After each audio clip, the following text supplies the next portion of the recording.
think engaging with people is something that we're all actually inherently gifted at. We've made it this far as a species because we can collaborate well, and to collaborate well, we need to, be able to be kind and generous and warm and empathetic with one another, and above all, curious. Hello, I'm Lindsay Aiken, and I manage career services at the Department of Management Science and Engineering at Stanford University. Welcome to MS&E Stories and Voices, Graduating Student Profiles.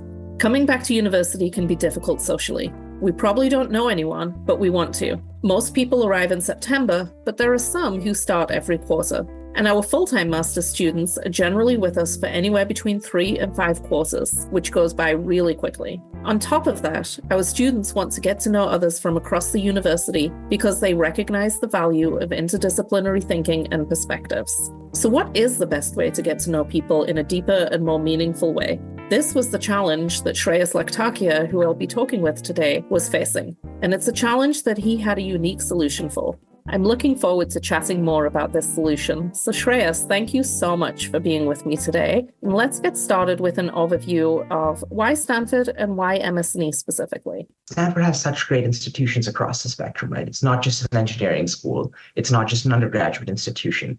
It's also got a phenomenal medical school and law school and business school, which brings together people from such different areas of expertise in one place. And I've always been someone who's very curious. To me, grad school was an opportunity to lean into that curiosity, which is also what led me to MS&E. So I love MS&E because I think it's super interdisciplinary. The world isn't just squarely technical. Even if software is theoretically eating the world, it's happening because people are using it, and people are social creatures. And there's a social psychology and dynamic at play as to how people use software and how those organizations get structured, which turns into organizational behavior, which is a tenet of MS&E. And I think that's the beauty of the MS&E degree structure at the master's level, is the flexibility to explore across all of these different courses. Because you're right, we see that at every level, that Stanford students are very academically curious and like to explore across multiple different schools and disciplines. Yeah, 100%. So I think that was, for me, at least one of the other driving factors as to why MS&E. I think the interdisciplinary nature of it, but the way in which it manifests tactically is the flexibility with which you get to choose your specializations, the classes you take, the ones that count for credit. I ended up changing my concentration maybe 3 or 4 times over the course of my degree, which really, ending up with something as unique as a specialization in deep technologies, which was amazing because it meant that I was able to spend 40% of my time, or maybe almost as much as half of my time at Stanford, focusing on AI and taking deeply technical classes in the CS department and sharpening that knife, but then also marrying that with classes in MS&E that focus on how do you structure an organization that's related to AI. That's Professor Valentine's class or Professor Eisenhardt's class on how do you do strategy at some of these companies, like what makes sense. How do you want to take some of this technology and turn it into a real company that drives change? Those are, I think, some of the things that I really enjoyed about MS&E. Being in grad school and MS&E specifically really gave me an opportunity to experiment with all of those things. So I got to experiment with the policy side of the house. I took a class on tech and international policy and then got an opportunity to TA that class and do some cool research and projects on the side around how technology was shaping international competition and, where some of that work or some of that future is headed. Similarly with venture capital, it's not something I knew about before grad school, but being part of the STVP Threshold Ventures Fellowship Program, which is something I'd love to drop a huge plug for because it's been such a formative part of my Stanford experience. But being a fellow and then being a TA meant that I got to meet an incredible set of other people who I now call some of my closest friends and learn from them and hang out and understand what it takes to be an entrepreneur, be a leader, and also how venture capital shapes some of those paths. Yeah, you've got a really varied background. Yeah. And I think that's part of it, right? I think before I came to MS&E, I'd spent 6 years in the world that was at the intersection of AI, healthcare, and sort of responsible use of AI. So this focus that you have on people and interdisciplinary studies and exploration, you pulled it all together with your Beagle Cafe. Yeah. When people ask me about what Beagle Cafe is, I describe it as an intellectual salon. I love this concept and how you have done this and the impact that it has made. Beagle Cafe is by far the highlight of my Stanford experience, right? It's been the greatest privilege of my time at Stanford to be able to learn from so many people. Essentially, it's about bringing a small group of strangers from across the Stanford campus in my apartment to have the most meaningful conversations of their lives. And the real challenge is how do you get there? How do you make that happen? What makes Stanford special is the people. And I think that's really what Beagle Cafe is about. It's about understanding what makes those people. And some of the stories I've heard through this project have really changed how I see the world or how I understand people. And just to kind of cover the practicalities of Yeah. how Beagle Cafe works, I mean, people basically have learned about it organically, word of mouth, go to your online sign up for whatever date works. And then it's this random mix of people every single week in your dorm room having tea, coffee. You make sure that you've got oat milk, soy milk, every kind of milk, whatever drink anybody might have. And you just gather for these great conversations. And that's the whole point of it. Yeah, exactly. That's such a great summary of how this works. People sign up for dates that work. And obviously the draw is coffee or tea or what have you. But the reason you stay is the conversation. And institutions at Stanford have been very generous in supporting this project of mine. I bootstrapped it for the first year, but it's now in its third year of operation. I've had hundreds of students come. I think now when slots open up for people to sign up, they're usually all booked up in about 15 minutes to an hour after the slots are released. So there's usually a pretty long waiting list to join these conversations as well, which has been an incredible validation of this idea and this inherent desire for us to go beyond our departments or go beyond our friend groups and really connect with the people that make this place special. Part of the learning was this is something that's really meaningful and valuable to everyone. We also live in a place and time when we're so busy and we're all overcommitted and have, such limited time. Everybody is seeking that connection and also everybody's too busy to make time for it. So how can you add some structure to match those two sides of things to one another? I'm kind of curious here how MS&E and Beagle Cafe have got things in common and how each has influenced the other experience for you. There's a couple of things that I think really symbolize both of those experiences. The first is an innate sense of curiosity. I think what makes MS&E a great fit for me as a department is the fact that it facilitates a huge amount of my intellectual curiosity, right? I get to not just learn how some of these fundamental machine learning models are working, but also if you wanted to build a company, how would you go about turning that into a sustainable organization and creating value through it? And so it's this realization of nothing is purely technical and nothing is purely personal. Everything is kind of at the interface of technology and people or subject matter expertise and people. And Beagle Cafe is very much like that.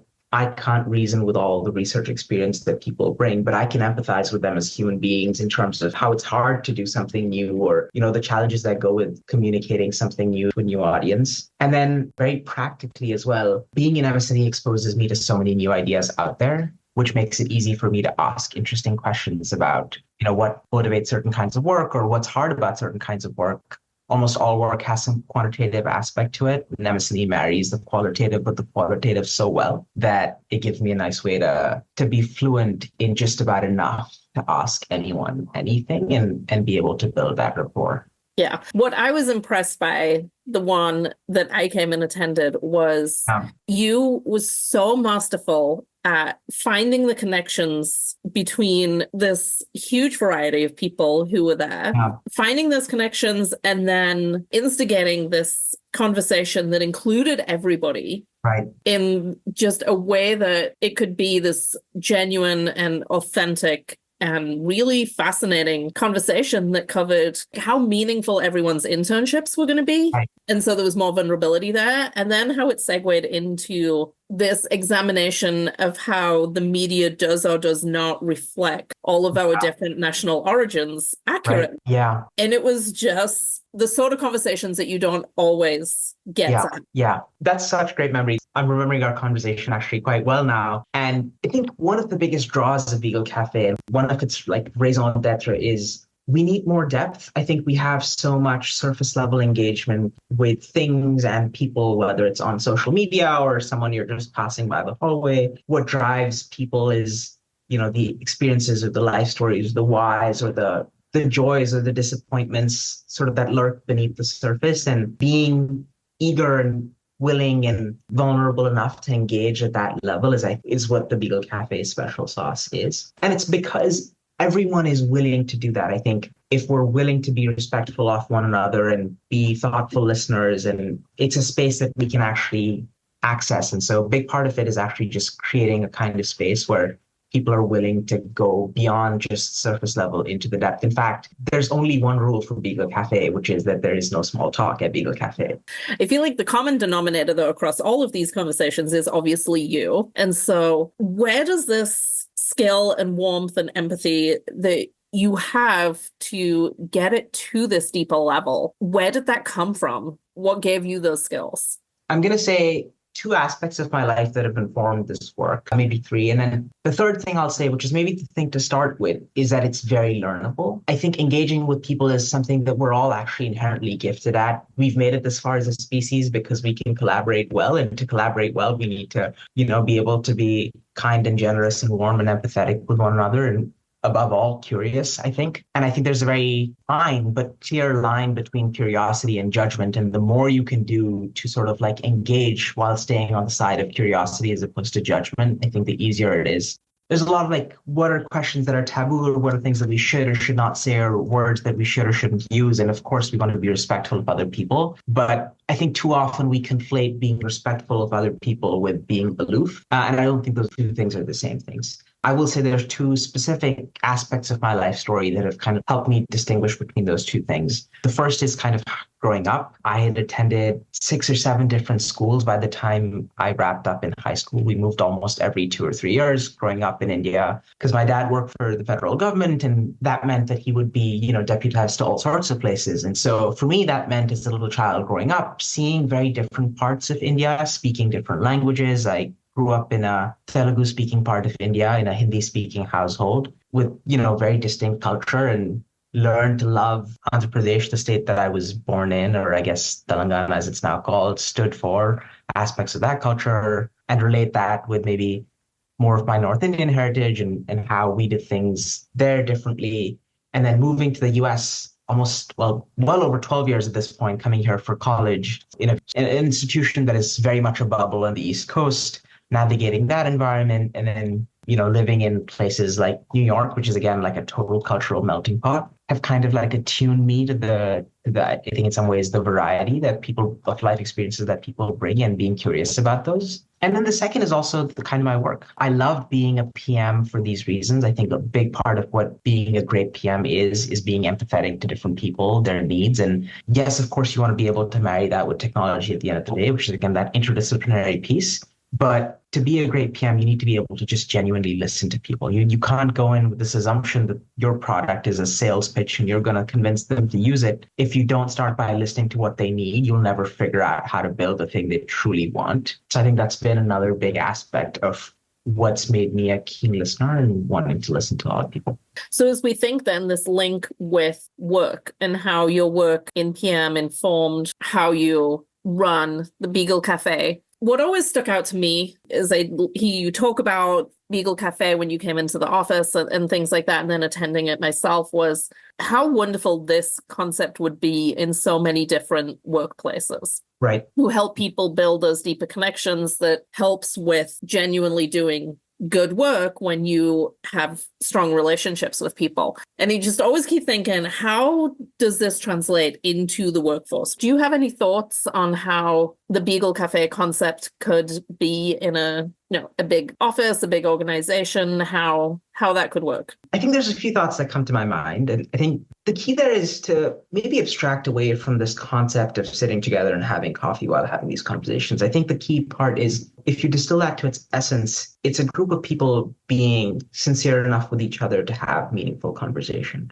which can happen really anywhere, right? What that kind of comes down to is a sense of shared identity. If it's at the workplace, it could mean the fact that you share a belief in the company's mission, or the kinds of work that the company does, or a certain kind of project, or a certain customer or user whose life you want to be, immeasurably better. So I think finding ways in which we are similar while also being curious about the ways in which we are different. Part of what makes all this so special is that we do have such different stories. We all had childhoods. They were just in different parts of the world. So it's a shared but different experience of being curious about that while leaning into the fact that we also have this key thing that brings us together in this shared space. Is I think what makes the core of that experience what it is. with a little bit of courage and a little bit of emotional sensitivity, both things that you can easily acquire over time and lean into. I think this is something you can replicate.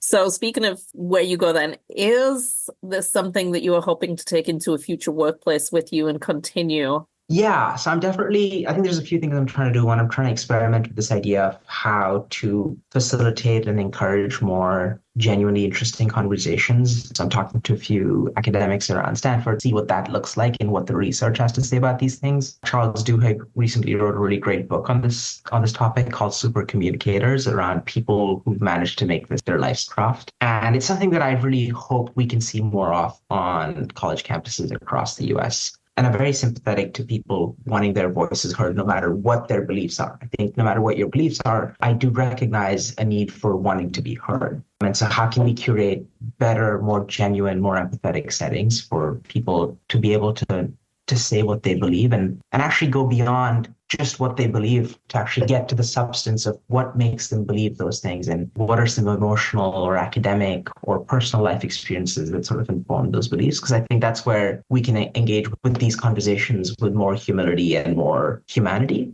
Get beyond the what into the why.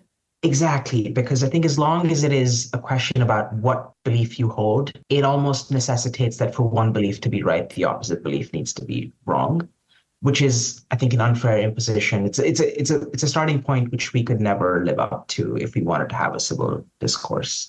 So if we can find more ways to have the why conversations, I think we are all going to be better off. Yeah, it's definitely one of those challenging things, I feel like, to wrap your head around. Yeah. Of seemingly opposing beliefs, right? Given that they're based in, like you say, our feelings, our emotions, our histories. Right. Two seemingly opposing beliefs can both be true. Yeah. And so what would be your advice for someone who maybe wants to have more of these type of conversations in their lives, or maybe initiate something along the lines of their own Beagle Cafe? Yeah, I love when people want to have more genuine conversation. It's something that I've tried to foster in groups that I'm around. And I think the biggest thing I can advocate for is to be genuinely curious while also being open-minded. Don't let one come at the expense of the other. And I think learning for learning's sake is something that we love in academia, but I think it also extends to the personal world, where learning about people's life experiences or stories because you want to know them as people is inherently valuable, and it doesn't have to be something you need to do for any end, but just as an end into itself. So that's probably the main thing I would say is find ways to express your curiosity while being open-minded to the fact that people might have different opinions or beliefs or life stories than you do, and that's kind of awesome. So as we're talking about advice, I'm going to move into the first of the three questions that I always ask all of my guests. And that is your general advice for someone who is coming into the MS&E program, but a little more outside the box, a piece of advice I might not have heard already from someone else. I think there are two pieces of advice. The first is take initiative, and the second is do something for other people. The reason I've had such a phenomenal time in grad school, and I think one way in which you might be able to make the most of your grad school experience is by actively seeking out and creating or doing work on the things that brought you here. For me, it was curiosity. It was a sense of wanting to find community and build community. And Beagle Cafe ended up becoming a manifestation of those interests. But it could be anything else. It could be professional. It could be personal. Don't wait for the thing to show up for you. Go do the things that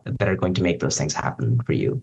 And the second is, do it in a way that adds to people's lives. I think, again, kind of the greatest thing you will get out of your time at Stanford is, the community that you will surround yourself with. There's a community definition of success around Stanford, which focuses on doing things and trying things and exploring. And it doesn't have to be the most traditional thing. It just needs to be something you're passionate about. The community and the quality of that community it's almost like an exponential to whatever you're bringing to the table. If you're bringing some good energy, you add a great community to that, you get to amplify that by so much more. So try to be genuine with other people, build meaningful relationships with people. It's easy to be superficial, it's easy to be transactional, but I think the memories and the exposure that you will be most grateful for is the one that comes from communities with depth. So I feel like life maxim then is not too much of a stretch. Just listening to you speak and kind of the things that I imagine you could say here as your life maxim. But what would you boil that down to? There's a couple of things in which kind of almost directly translate to the things we were just talking about, which is one, it's all about the people. Those people include your family, your close friends and the people in your community. But I think without that sense of close other people, I think everything else feels a little bit hollow to me. So the first thing is it's all about people. The second thing is take action. Action will make you feel better. Action will create change in the world. Action will teach you more than thinking about something will, because you will get real-time feedback from the universe. And what could be more valuable than that? And then finally, 2 books and a podcast. So the 2 books that you feel everybody should read, ideally one of them MS&E related, adjacent, the other one completely open, and then a favorite podcast as well. So the first book would be How the World Works by Vaclav Smil, who is one of Bill Gates's favorite authors. When a book promises a title that's that ambitious, it usually never lives up to it. This one actually does. I think it's such a good MS&E style book because it takes a very quantitative approach to breaking down one of our biggest challenges that we face, which is climate change. And it explains the size of the problem and the different ways in which we might want to address that problem, but how those compare with, very quantitatively with some of the initiatives that we're actually talking about. So he talks a huge amount about like the need for agriculture, how that's changed over time and what burdens that's placed on our climate, but also the fact that, feeding people is an obligation that we owe to the planet. So how can we sort of achieve these outcomes simultaneously? So it's a great systems engineering book. The second is on the other end of the spectrum. It is a book written by a therapist who writes about her experiences seeking therapy while serving as a therapist for other people. And it's called Maybe You Should Talk to Someone. And that book, again, on the very other end of the spectrum, is a book about being deeply human. It's about human stories, the need for connection, the ways in which, even though our life stories play out very differently, they're all sort of motivated by similar human needs and desires and goals and ambitions. And I think that's a remarkable thing. Podcasts, I love The Empire Pod by William Dalrymple and Anita Anand. They're both based in the UK. William's a phenomenal historian of the British Empire, and their podcast has evolved to talk about empires across the planet. So everything from the British Empire to the Ottoman Empire, what led to the rise and falls of those empires and how they were like for the people living in those domains. And I think it's a very informative podcast. I find the lessons of history, or the ways in which, that old quote around history never repeats, but it always rhymes type of thing, where you can see how some of this stuff is actually playing on in our worlds today as well, is pretty interesting. Those who do not learn from history are doomed to repeat it. Well, thank you so much, Shreyas, for talking with us today. I, for one, honestly would attend the Beagle Cafe every single week if I was able to do that. I also want to mention and congratulate you on winning the Alumni Association Community Impact Award. Thank you so much. Yes, thank you so much. I had some very lovely people who were kind enough to nominate me for that. So yeah, thank you again. And I really do mean it when I say that, learning from the stories of people through Beagle Cafe has been genuinely one of my greatest privileges. And in fact, potentially the greatest source of education for me at Stanford.